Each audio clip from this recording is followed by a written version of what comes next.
ತರಳಬಾಳು ಜಗದ್ಗುರು doctor Shivamurthy Shivacharya ಮಹಾಸ್ವಾಮಿಗಳವರ ಪಾದಾರವಿಂದಗಳಿಗೆ ನಮಸ್ಕರಿಸುತ್ತಾ Shri ಸಂಸ್ಥೆಯ ಆಡಳಿತ ವರ್ಗದ ಎಲ್ಲ ಮುಖ್ಯಸ್ಥರಿಗೆ ನನ್ನ ನಮನಗಳನ್ನು ಸಲ್ಲಿಸ್ತಾ ಇವತ್ತಿನ ತರಗತಿಯನ್ನು ಪ್ರಾರಂಭಿಸೋಣ ಪ್ರಿಯ ವಿದ್ಯಾರ್ಥಿ. ಇವತ್ತಿನ ತರಗತಿ 8ನೇ ತರಗತಿಯಲ್ಲಿ ಬರುವಂತಹ ಸಮಾಜ ವಿಜ್ಞಾನ ವಿಷಯದ ಇತಿಹಾಸ ಭಾಗದ ಅಧ್ಯಾಯ 3 ಭಾರತದ ಪ್ರಾಚೀನ ನಾಗರಿಕತೆಗಳು. ಈ ಪಾಠದ ಬಗ್ಗೆ ಈಗಾಗಲೇ ನಾವು ಹಿಂದಿನ ತರಗತಿಯಲ್ಲಿ ಹರಪ್ಪ ನಾಗರಿಕತೆಯ ಒಂದು ಉಗಮ ಯಾವ ರೀತಿ ಆಯಿತು, ಹರಪ್ಪ ನಾಗರಿಕತೆಯ ಒಂದು ನಗರ ವ್ಯವಸ್ಥೆ ಯಾವ ರೀತಿ ಇತ್ತು, ಮೊದಲ ನಗರೀಕರಣ ಯಾವ ರೀತಿ ಆಯಿತು, ಹರಪ್ಪ ನಾಗರಿಕತೆಯ ಜನರು ಎಲ್ಲಿ ವಾಸ ಮಾಡ್ತಾ ಇದ್ರು, ಯಾವ ರೀತಿ ಹರಪ್ಪ ನಾಗರಿಕತೆಯ ಒಂದು ಉತ್ಕಲನ ಸಂಶೋಧನೆ ಆಯಿತು, ಯಾವ ರೀತಿ ಆ ನಾಗರಿಕತೆಯ ಮೊದಲ ಕುರುಹು ಸಿಕ್ತು, ಈ ಹರಪ್ಪ ನಾಗರಿಕತೆಯ ಕಾಲದ ಪ್ರಮುಖ ನಗರಗಳಾವು, ಆ ನಗರಗಳ ರಚನೆ ಯಾವ ರೀತಿ ಇತ್ತು, ಆ ನಗರದ ಆ ಜನರ ಅಥವಾ ಆ ನಗರಗಳ ಒಂದು ವಿಶೇಷತೆ ಏನು, ಆ ನಗರಗಳು ಯಾವ ರೀತಿ ಕಟ್ಟಲ್ಪಟ್ಟಿವೆ, ಆ ನಗರಗಳ ಪ್ರಮುಖ ವಿಶ್ಲೇಷಣೆ ಏನು ಅನ್ನೋದನ್ನ ಈಗಾಗಲೇ ಪ್ರಿಯ ವಿದ್ಯಾರ್ಥಿಗಳೇ ನಾವು ಹಿಂದಿನ ತರಗತಿಯಲ್ಲಿ ತಿಳ್ಕೊಂಡಿದ್ದೇವೆ. ಈ ಹರಪ್ಪ ನಾಗರಿಕತೆಯ ಕಾಲದಲ್ಲಿ ಹರಪ್ಪ, ಮಹೇಂಜದಾರೋ, ಲೋಥಾಲ್, ಕಾಲಿಬಂಗನ್ ಹೀಗೆ ಹಲವಾರು ನಗರಗಳು ಕೂಡ ನಮ್ಮ ಪ್ರಾಕ್ತನ ಶಾಸ್ತ್ರಜ್ಞರು ಉತ್ಕಲನ ಮಾಡಿದ್ದನ್ನು ಕೂಡ ನಾವು ಈ ಸಂದರ್ಭದಲ್ಲಿ ಗಮನಿಸಬಹುದಾಗಿದೆ. ಇವತ್ತಿನ ತರಗತಿಯಲ್ಲಿ ನಾವು ಹರಪ್ಪ ನಾಗರಿಕತೆಯ ಕಾಲದ ನಗರ ಜೀವನ, ಅವ್ರ ಕಾಲದ ಒಂದು ನಗರ ಜೀವನ ಯಾವ ರೀತಿ ನಗರ ಜೀವನ.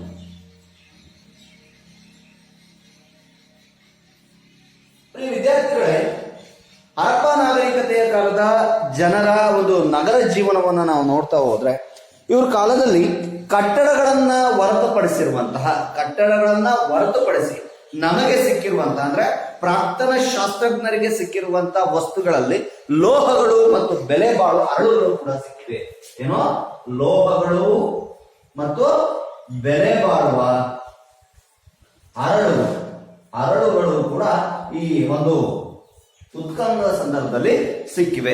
ಅದ್ರ ಜೊತೆಗೆ ಮಣ್ಣಿನ ಮಡಿಕೆಗಳು ಮತ್ತು ಮುದ್ರೆಗಳು ಕೂಡ ಸಿಕ್ಕಿವೆ. ಮಣ್ಣಿನ ಮಡಿಕೆಗಳು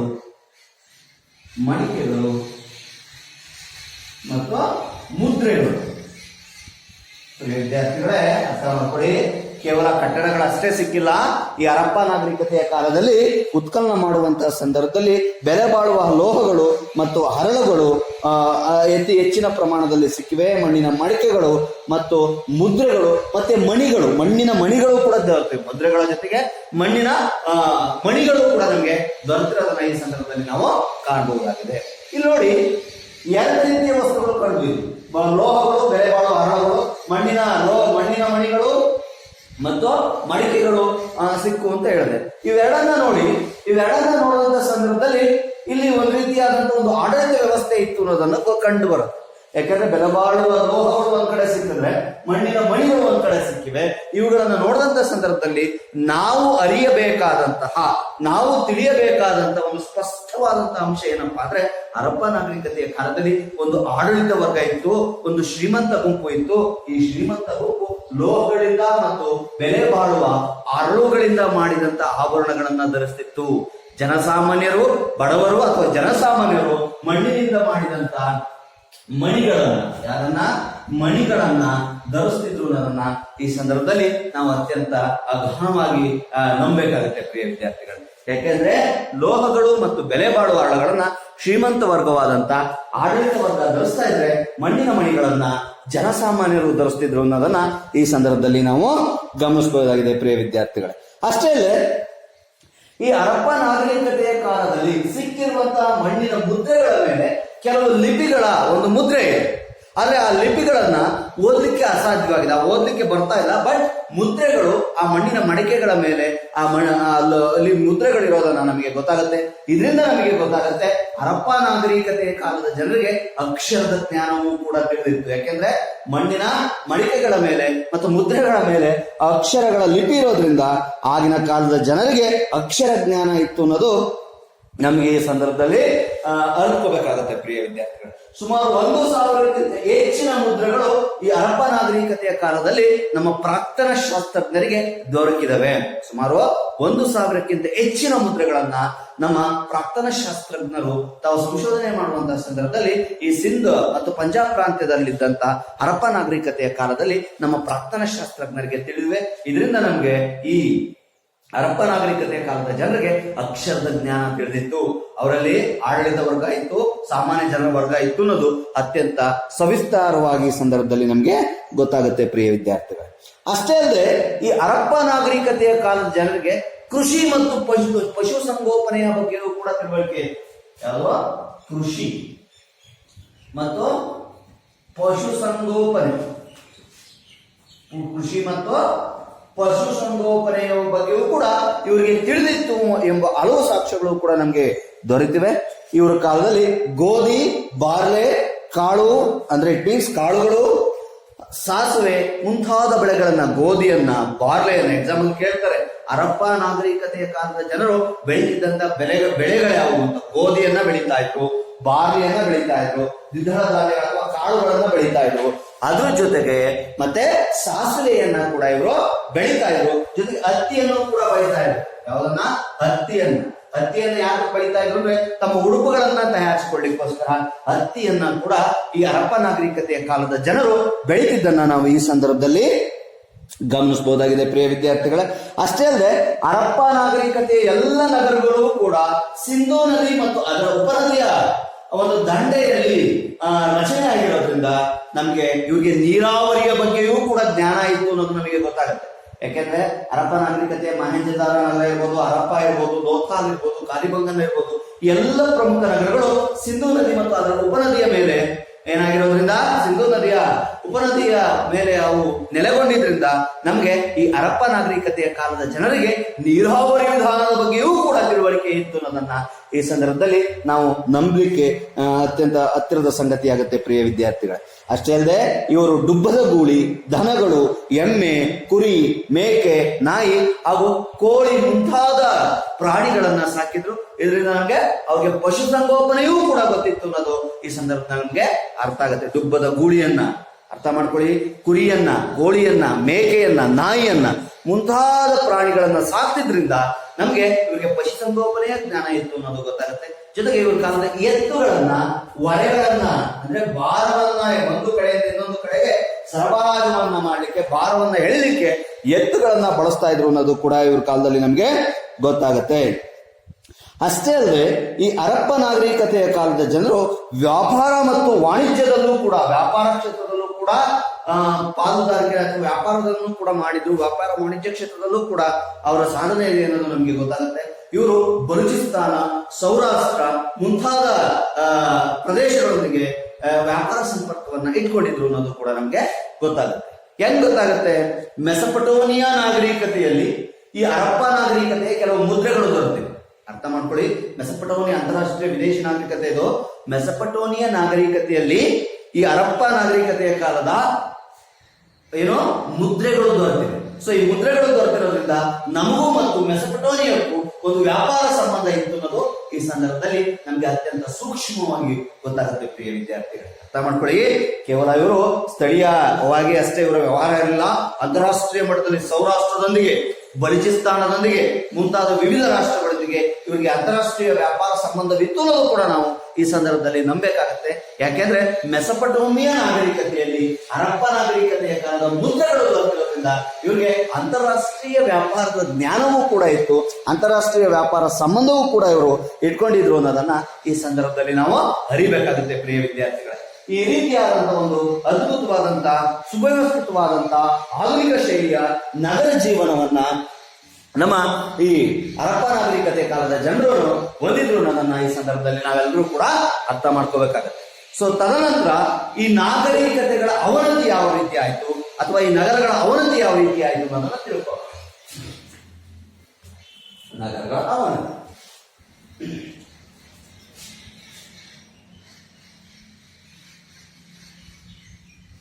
ನಗರಗಳ ಅವನತಿ. ಪ್ರಿಯ ವಿದ್ಯಾರ್ಥಿಗಳೇ, ಸುಮಾರು 4,000 ವರ್ಷಗಳ ಹಿಂದೆ, ಈ 4,000 ವರ್ಷಗಳ ಹಿಂದೆ ಈ ಹರಪ್ಪ ನಾಗರಿಕತೆಯ ಕಾಲದ ಒಂದು ಜನಜೀವನ ಪದ್ಧತಿಯಲ್ಲಿ ಒಂದು ರೀತಿಯ ಬದಲಾವಣೆ ಆಯಿತು. ಏನಾಯ್ತು? ಅವರ ಒಂದು ವ್ಯವಸ್ಥೆಯಲ್ಲಿ ಬದಲಾವಣೆ ಆಯಿತು. ಜೊತೆಗೆ ಕೆಲವು ಪ್ರಾಕೃತಿಕ ಕಾರಣಗಳು ಕೂಡ, ಕೆಲವು ನೈಸರ್ಗಿಕವಾದಂತಹ ಕಾರಣಗಳು ಕೂಡ ಈ ಒಂದು ಹರಪ್ಪ ನಾಗರಿಕತೆಯ ಒಂದು ಅಂತ್ಯಕ್ಕೆ, ಅವನತಿಗೆ ಕಾರಣ.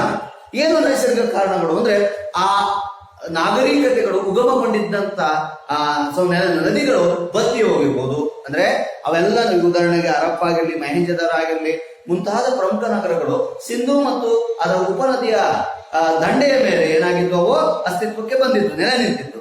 ಆದ್ರೆ ಆ ನದಿಗಳು ಬತ್ತಿ ಹೋಗಿದ್ರಿಂದ ಅವರೆಲ್ಲ ಆ ಪ್ರದೇಶಗಳನ್ನ ಬಿಟ್ಟು ಬೇರೊಂದು ಪ್ರದೇಶಕ್ಕೆ ವಲಸೆ ಹೋಗಿರ್ಬೋದು. ಇಲ್ಲ ನದಿ ಬರ್ತದೆ, ನದಿಯ ದಿಕ್ಕು ಬದಲಾಗಿರ್ಬೋದು.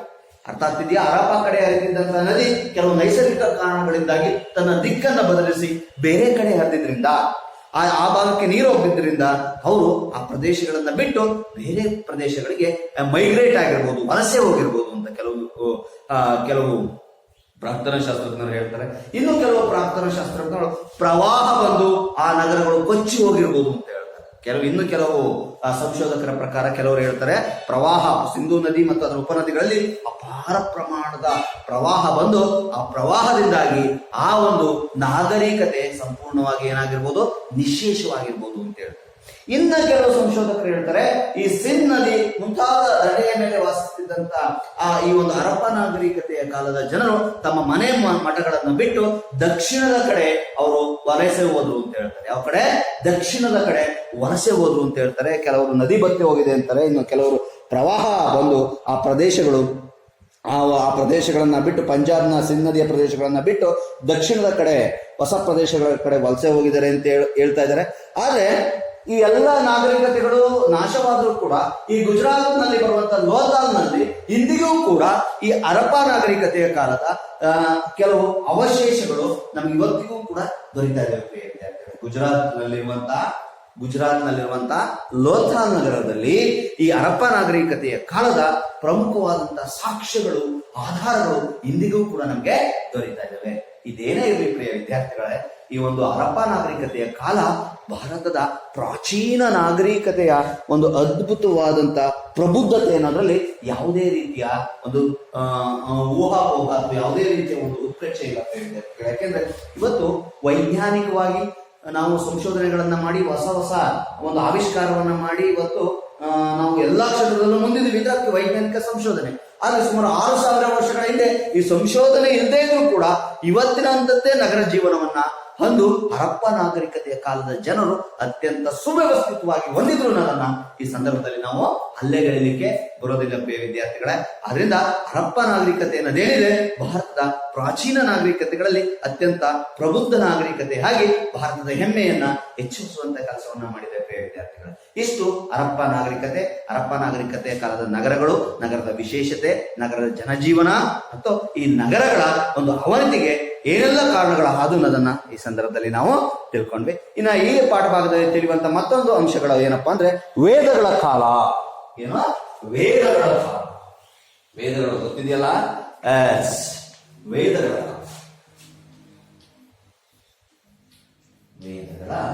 ಕಾಲ. ಎಷ್ಟಿವೆ ವೇದಗಳು? 4 ವೇದಗಳು ಇವೆ. ಎಷ್ಟಿವೆ? 4 ವೇದಗಳಿವೆ. ಇಂಥ ವೇದಗಳನ್ನ ರಚಿಸಿದವರು ಆರ್ಯರು. ಯಾರೋ ವೇದಗಳನ್ನ ರಚಿಸಿದವರು ಯಾರೋ ಆರ್ಯರು. ಸೊ ಈ ಆರ್ಯರು ವೇದಗಳನ್ನ ರಚಿಸಿದವರು ಅಂತ ನಾವು ಹೇಳಲಾಗುತ್ತೆ ಪ್ರಿಯ ವಿದ್ಯಾರ್ಥಿಗಳೇ. ಇಂಥ ಆರ್ಯರು ದಕ್ಷಿಣ ರಷ್ಯಾದ ಯುರೋಲ್ ಪರ್ವತ ಶ್ರೇಣಿಯ, ದಕ್ಷಿಣ ಏಷ್ಯಾದ ಯುರೋಲ್ ಪರ್ವತ ಶ್ರೇಣಿಯ ಇಳಿಜಾರು ಪ್ರದೇಶದಲ್ಲಿದ್ದಂತ ಆದಿ ಇಂಡೋ ಯುರೋಪಿಯನ್ ಬುಡಕಟ್ಟಕ್ಕೆ ಸೇರಿದವರು ಅಂತ ಹೇಳಿ ಕರೀತಾರೆ. ಆದಿ ಇಂಡೋ ಯುರೋಪಿಯನ್ ಅದೇ ಇಂಡೋ ಯುರೋಪಿಯನ್ ಒಂದು ಬುಡಕಟ್ಟಿಗೆ ಸೇರಿದವರು ಅಂತ ಹೇಳಲಾಗುತ್ತೆ. ಈ ಬುಡಕಟ್ಟಿಗೆ ಸೇರಿದಂತ ಈ ಆರ್ಯರು, ಅರ್ಥ ಮಾಡ್ಕೊಳ್ಳಿ, ಈ ಒಂದು ಇಂಡೋ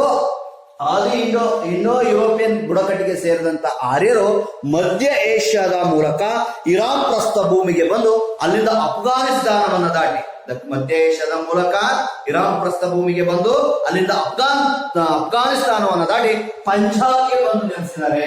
ಇಲ್ಲಿಗೆ ಪಂಜಾಬ್ಗೆ ಬಂದು ನೆಲೆಸಿದರೆ ಎಂದ್ಬಿಟ್ಟು ಖ್ಯಾತ ಇತಿಹಾಸಕಾರರಾಗಿದ್ದಂತ BK ಘೋಷ್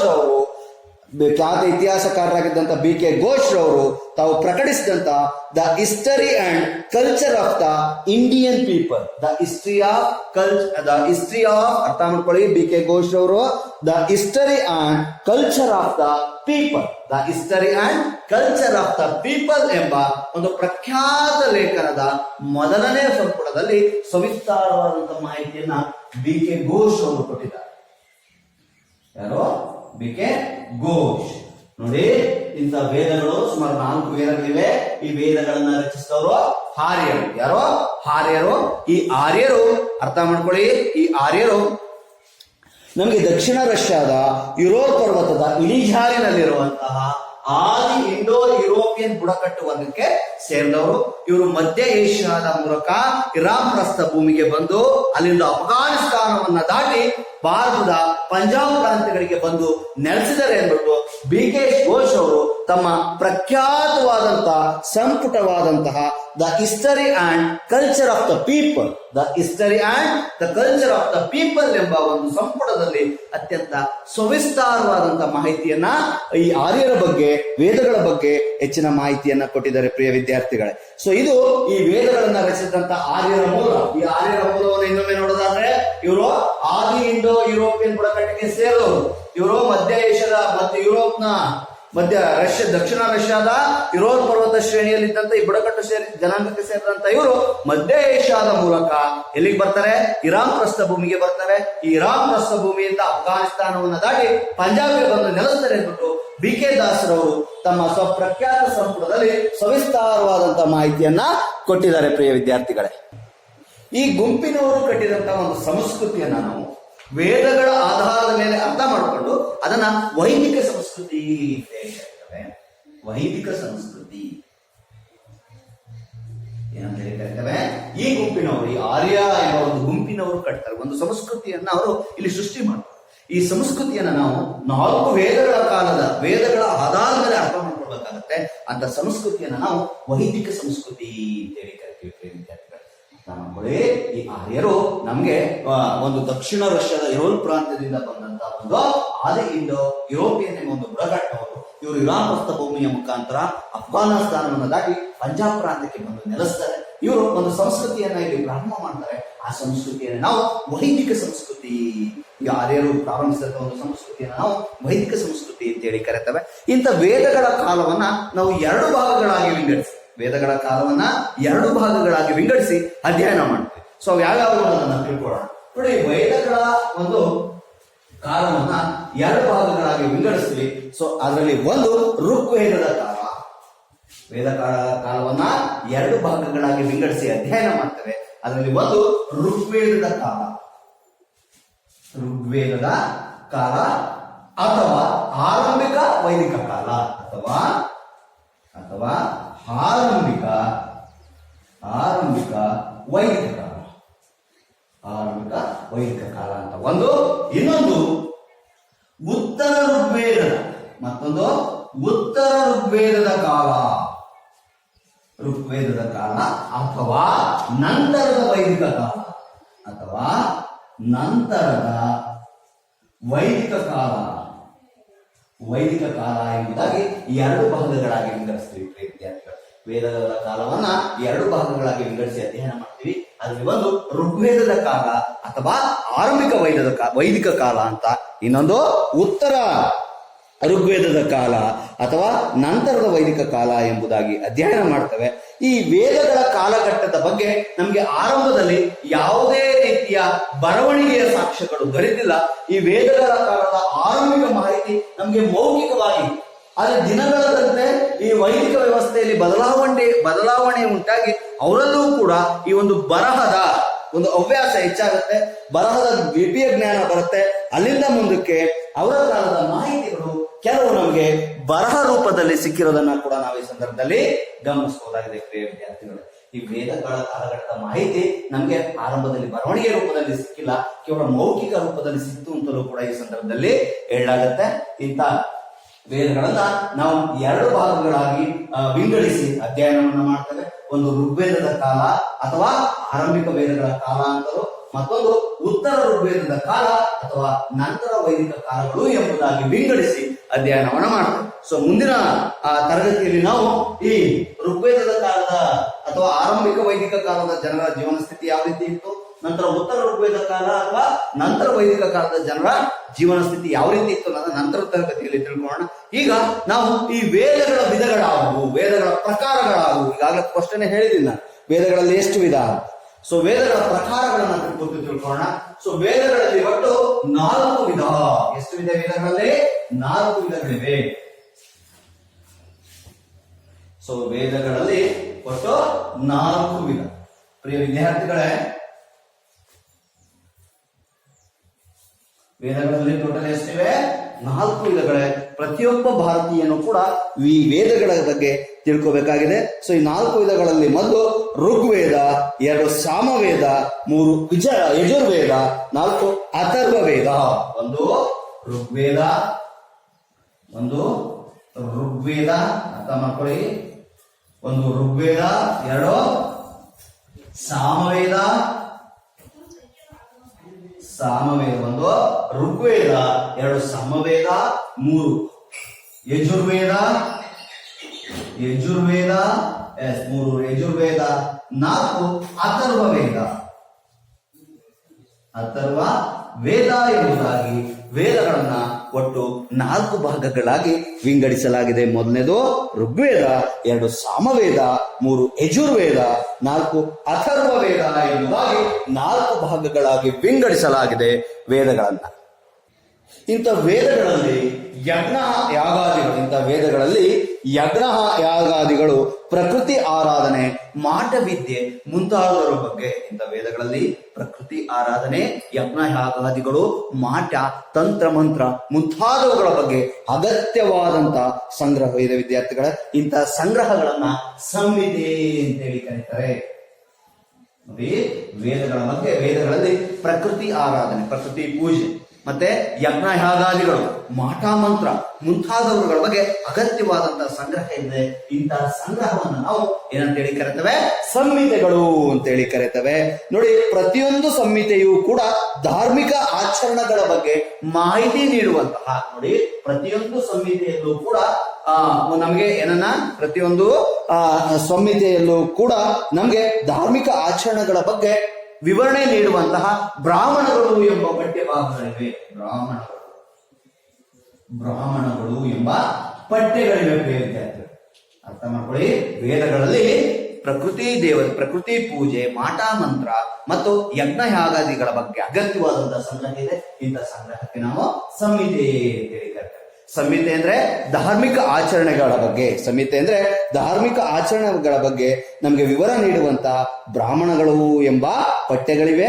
ಪ್ರತಿಯೊಂದು ಬ್ರಾಹ್ಮಣವು ಕೂಡ ಅರಣ್ಯಕ ಮತ್ತು ಉಪನಿಷತ್ನಿಂದ ಕೂಡಿದೆ. ಪ್ರತಿಯೊಂದು ಬ್ರಾಹ್ಮಣಗಳು ಕೂಡ ಅರಣ್ಯಕ ಮತ್ತು ಉಪನಿಷತ್ಗಳಿಂದ ಕೂಡಿದೆ. ನೋಡಿ, ಪ್ರತಿಯೊಂದು ಮತ್ತು ಉಪನಿಷತ್ಗಳಿಂದ ಕೂಡಿದೆ.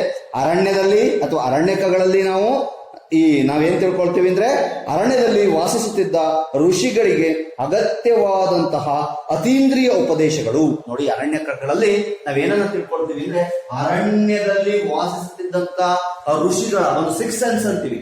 ಅರ್ಥ ಮಾಡ್ಕೊಳ್ಳಿ. ಅರಣ್ಯಗಳಲ್ಲಿ ವಾಸಿಸುತ್ತಿದ್ದಂತ ಋಷಿಗಳ, ಅರಣ್ಯದಲ್ಲಿ ವಾಸಿಸುತ್ತಿರುವಂತ ಋಷಿಗಳ ಅತೀಂದ್ರಿಯ ಶಕ್ತಿಗೆ ಸಂಬಂಧಿಸಿದಂತ ಉಪದೇಶಗಳು. ಅರಣ್ಯದಲ್ಲಿ ವಾಸಿಸುತ್ತಿದ್ದಂತ ಋಷಿಗಳ ಅತೀಂದ್ರಿಯ ಶಕ್ತಿಯ ಬಗ್ಗೆ ಈ ಅರಣ್ಯಕದಲ್ಲಿ ಸಮಗ್ರವಾದಂತಹ ಮಾಹಿತಿ ಇರೋದನ್ನ ನಾವು ಗುರುತಿಸಬಹುದಾಗಿದೆ ಪ್ರಿಯ ವಿದ್ಯಾರ್ಥಿಗಳೇ. ಅದೇ ರೀತಿ ಈ ಉಪನಿಷತ್ಗಳಲ್ಲಿ ತತ್ವಜ್ಞಾನ ಮತ್ತು ಅದರ ಆಲೋಚನೆಯ ಕೃತಿಗಳನ್ನು, ಈ ಉಪನಿಷತ್ನಲ್ಲಿ ಏನಿದೆ ತತ್ವಜ್ಞಾನದ ಆಲೋಚನೆಯ ಒಂದು ಮಾಹಿತಿಯನ್ನ ಈ ಉಪನಿಷತ್ತುಗಳು ನಮ್ಗೆ ನೀಡೋದನ್ನ ನಾವು ಈ ಸಂದರ್ಭದಲ್ಲಿ ನಾವು ತಿಳ್ಕೋಬಹುದಾಗಿದೆ ಪ್ರಿಯ ವಿದ್ಯಾರ್ಥಿಗಳೇ. ಈ ಉಪನಿಷತ್ತುಗಳು ವೇದಗಳ ಕಾಲದ ಭಾರತೀಯರ ಪ್ರಬುದ್ಧತೆಗೆ, ಯಾಕೆಂದ್ರೆ ಉಪನಿಷತ್ ಅನ್ನೋದು ಹಿಂದೂಗಳು ಮತ್ತು ಹಿಂದೂ ಧರ್ಮಕ್ಕೆ ಭಾರತಕ್ಕೆ ಒಂದು ಅವಿವಾಹವಾದ ನಂಟಿದೆ. ಇಂಥ ಉಪನಿಷತ್ತುಗಳು ನಮಗೆ ನಮ್ಮ ಆಲೋಚನೆಯ, ತಾತ್ವಿಕ ಆಲೋಚನೆಗಳನ್ನ ಮತ್ತೆ ನಮ್ಮಲ್ಲಿರುವಂತಹ ಒಂದು ತತ್ವಜ್ಞಾನದ ಆಲೋಚನೆಯ ಬಗ್ಗೆ ಹೆಚ್ಚಿನದಂತ ಮಾಹಿತಿಯನ್ನ ಇಂಥ ಉಪನಿಷತ್ಗಳು ಹೊಂದಿರೋದನ್ನ ನಾವು ಈ ಸಂದರ್ಭದಲ್ಲಿ ಗಮನಿಸಬಹುದಾಗಿದೆ ವಿದ್ಯಾರ್ಥಿಗಳು. ನೋಡಿ, ವೇದಗಳಲ್ಲಿ 4, ಇಂಥ ವೇದಗಳಲ್ಲಿ ಪ್ರಕೃತಿ ಆರಾಧನೆ, ಮಾಟ ಮಂತ್ರ, ಯಜ್ಞಯಾಗಾದಿಗಳ ಬಗ್ಗೆ ಅಗತ್ಯವಾದಂತಹ ಸಂಗ್ರಹ ಇದೆ. ಇಂತಹ ಸಂಗ್ರಹಕ್ಕೆ ನಾವು ಸಂಹಿತೆ ಅಂತ ಹೇಳ್ತಾರೆ. ಇಂತಹ ಸಂಹಿತೆಗಳು ಧಾರ್ಮಿಕ ಆಚರಣೆಗಳ ಬಗ್ಗೆ ಮಾಹಿತಿಯನ್ನ ನೀಡುವಂತ ಬ್ರಾಹ್ಮಣಗಳು ಎಂಬ ಪಠ್ಯಗಳನ್ನ ಹೊಂದಿದೆ. ಅರ್ಥ ಮಾಡ್ಕೊಳ್ಳಿ, ಇಂಥ ಬ್ರಾಹ್ಮಣಗಳು ಅರಣ್ಯಕ ಮತ್ತು ಉಪನಿಷತ್ತುಗಳನ್ನ ಹೊಂದಿದೆ. ಅರಣ್ಯಕಗಳು ಅಂದ್ರೆ ಅರಣ್ಯದಲ್ಲಿ ವಾಸಿಸುವಂತಹ ಋಷಿಗಳ ಅತೀಂದ್ರಿಯವಾದಂತಹ ಶಕ್ತಿಯ ಬಗ್ಗೆ ಮಾಹಿತಿಯನ್ನ ನೀಡಿದ್ರೆ, ಉಪನಿಷತ್ಗಳು ತತ್ವಜ್ಞಾನದ ಆಲೋಚನೆಯ ಬಗ್ಗೆ ಮಾಹಿತಿಯನ್ನ ನೀಡುತ್ತೆ. ಇಂಥ ಉಪನಿಷತ್ಗಳು ವೇದಗಳ ಕಾಲದ ಭಾರತೀಯರ ಬೌದ್ಧಿಕತೆಯನ್ನ ನಮ್ಮ ಇಡೀ ಜಗತ್ತಿಗೆ ಒಂದು ಪ್ರದರ್ಶಿಸುವಂತ ಕೆಲಸವನ್ನ ಮಾಡುತ್ತೆ ಪ್ರಿಯ ವಿದ್ಯಾರ್ಥಿಗಳು. ಸೊ ಇಷ್ಟು ಈ ವೇದಗಳ 4 ವಿಧಗಳು. ಸೊ ನಾವು ಮುಂದಿನ ತರಗತಿಯಲ್ಲಿ ಋಗ್ವೇದ ಮತ್ತು ಋಗ್ವೇದ ಕಾಲದ ಜನರ ಜೀವನ ಸ್ಥಿತಿ ಯಾವ ರೀತಿ ಇತ್ತು, ಮತ್ತೆ ನಂತರದ ಅಥವಾ ಉತ್ತರ ಋಗ್ವೇದ ಮತ್ತು ಉತ್ತರ ಋಗ್ವೇದ ಕಾಲದ ಜನರ ಜೀವನ ಸ್ಥಿತಿ ಯಾವ ರೀತಿ ಇತ್ತು ಅನ್ನೋದ 2 ವಿಧಗಳನ್ನು, ವೇದಗಳ ಕಾಲವನ್ನು ಈಗಾಗಲೇ ಹಿಂದೆ ಹೇಳದಂತೆ 2 ಭಾಗಗಳಾಗಿ ವಿಂಗಡಿಸಿ ಅಧ್ಯಯನ ಮಾಡ್ತೀವಿ. ಒಂದು ಋಗ್ವೇದದ ಕಾಲ, ಮತ್ತೊಂದು ಉತ್ತರ ಋಗ್ವೇದದ ಕಾಲ ಎಂಬುದಾಗಿ ವಿಂಗಡಿಸಿ ಅಧ್ಯಯನವನ್ನ ಮಾಡ್ತೇವೆ. ಅದ್ರ ಬಗ್ಗೆ ನಾವು ಮುಂದಿನ ತರಗತಿಯಲ್ಲಿ ತಿಳ್ಕೊಳ್ಳೋಣ. ಸೊ ನೋಡಿ, ಇನ್ನೊಂದ್ಸತಿ ಹೇಳ್ತೇನೆ, ವೇದಗಳಲ್ಲಿ ಪ್ರಕೃತಿ ಆರಾಧನೆ, ಯಜ್ಞಯಾದಿಗಳು, ಮಾಟ ಸಂಗ್ರಹ ಮುಂತಾದವುಗಳ ಸಂಗ್ರಹ ಇದೆ. ಅಂತ ಸಂಗ್ರಹಕ್ಕೆ ನಾವು ಸಂಹಿತೆ ಅಂತ ಹೇಳ್ತಾರೆ. ಈ ಸಂಹಿತೆಯಲ್ಲಿ ಧಾರ್ಮಿಕ ಆಚರಣೆ ಬಗ್ಗೆ ಮಾಹಿತಿ ನೀಡುವ ಬ್ರಾಹ್ಮಣಗಳು ಎಂಬ ಪಠ್ಯಗಳಿವೆ. ಈ ಬ್ರಾಹ್ಮಣಗಳು ಅರಣ್ಯ ಮತ್ತು ಉಪನಿಷತ್ತುಗಳಿಂದ ಕೂಡಿದೆ. ಅರಣ್ಯಗಳು ಅಂದ್ರೆ ಅರಣ್ಯದಲ್ಲಿ ವಾಸಿಸುವ ಋಷಿಗಳ ಅತೀಂದ್ರಿಯ ಶಕ್ತಿಯ ಬಗ್ಗೆ ತಿಳಿಸುತ್ತೆ. ಉಪನಿಷತ್ತುಗಳು ತತ್ವಜ್ಞಾನದ ಆಲೋಚನೆಯನ್ನ ತಿಳಿಸುವುದರ ಮುಖಾಂತರ ಭಾರತೀಯರು ಈ ಒಂದು ವೇದಗಳ ಕಾಲದಲ್ಲಿ ಯಾವ ರೀತಿ ಬೌದ್ಧಿಕವಾದಂತಹ ಸಾಮರ್ಥ್ಯವನ್ನ ಹೊಂದಿದ್ರು ಅನ್ನೋದು ಈ ಉಪನಿಷತ್ತುಗಳಿಂದ ನಮಗೆ ಅರ್ಥ ಆಗುತ್ತೆ ಪ್ರಿಯ ವಿದ್ಯಾರ್ಥಿಗಳು. ಸ್ವತಂತ್ರದ ತರಗತಿಯಲ್ಲಿ ನಾವು ಋಗ್ವೇದದ ಕಾಲ ಮತ್ತು ಉತ್ತರದ ಋಗ್ವೇದ ಕಾಲದ ಜನರ ಜೀವನ ಸ್ಥಿತಿ ಯಾವ ರೀತಿ ಇತ್ತು ಅಂತ ತಿಳಿಯೋಣ ಪ್ರಿಯ ವಿದ್ಯಾರ್ಥಿ. ನಮಸ್ಕಾರ.